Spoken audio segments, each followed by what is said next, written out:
Hello everyone, আমি চলে এসেছি গ্যাংটকের আরেকটা ভিডিও নিয়ে।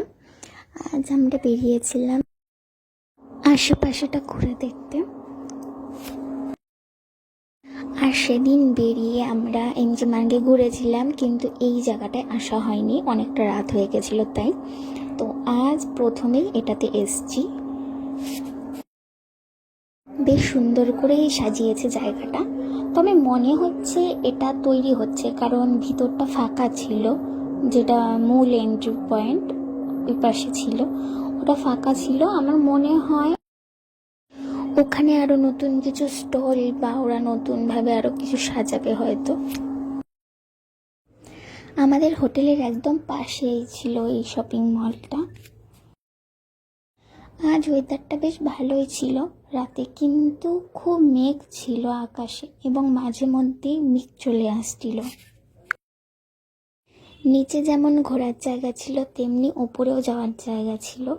আমরা ওপরে উঠছিলাম, সামনে সিঁড়ি ছিল, ওপরে ছিল ম্যাকডোনাল্ড।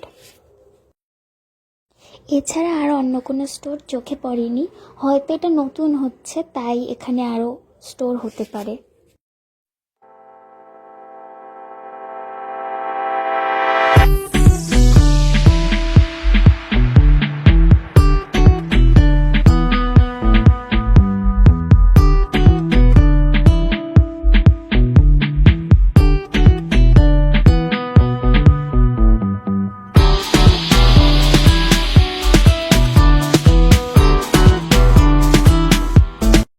ফেরার সময় অনেকটাই রাত হয়ে গেছিল, আর দেখো কিরকম ভাবে মেঘ আসছে গ্যাংটকের।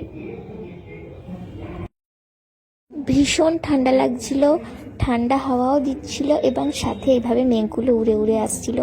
পুরো নিমিষের মধ্যে জায়গাটা এরকম ধোয়া ধোয়া হয়ে যাচ্ছিল, বেশ ভালো লাগছিল। আমরা অনেকক্ষণ এখানে দাঁড়িয়েছিলাম আর এইভাবে উপভোগ করছিলাম। এতক্ষণ আমি ভিডিও করছিলাম, অগ্নি দাঁড়িয়েছিল এবং এখন আমি গেছি মেঘগুলোর গায়ে হাত দিচ্ছিলাম এবং অগ্নি ভিডিও করে দিচ্ছিল। আর এইভাবে ফু দিলে আরো স্পষ্ট বোঝা যাচ্ছিল মেঘগুলোকে।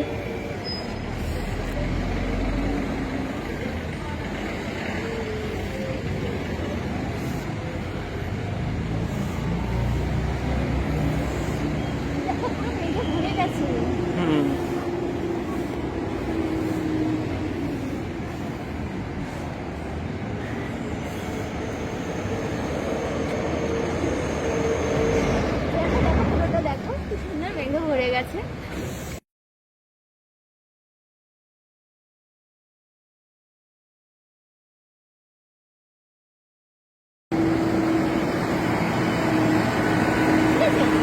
আমি ফুল দিচ্ছিলাম, ওগুলো সব উঠেছে।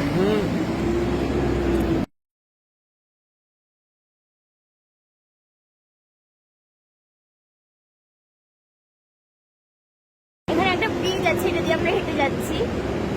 খুব সুন্দর শহরটা, নিচে গাড়ি ঘোড়া চলছে। গ্যাংটক শহরটা সত্যি খুব সুন্দর, নিচে গাড়ি ঘোড়া চলছে, ওপরে ব্রিজ, এরকম সাজানো শহর। আর এরকম পুরো মেঘ আসছে হাওয়ার মতো, পুরো মেঘে ঢাকা। এরপর আমরা ফিরে গেছিলাম হোটেলে এবং সেখানে গিয়ে আমরা ডিনার করে নিয়েছিলাম। তো অনেকটাই রাত হয়ে গেছিল। আজকের ব্লগটা আমি এখানেই শেষ করছি। আমি নিয়ে আসবো গ্যাংটকের আরেকটা ভিডিও নিয়ে। ততক্ষণের জন্য তোমরা ভালো থেকো, সুস্থ থেকো এবং আমাদের জন্য প্রে করো।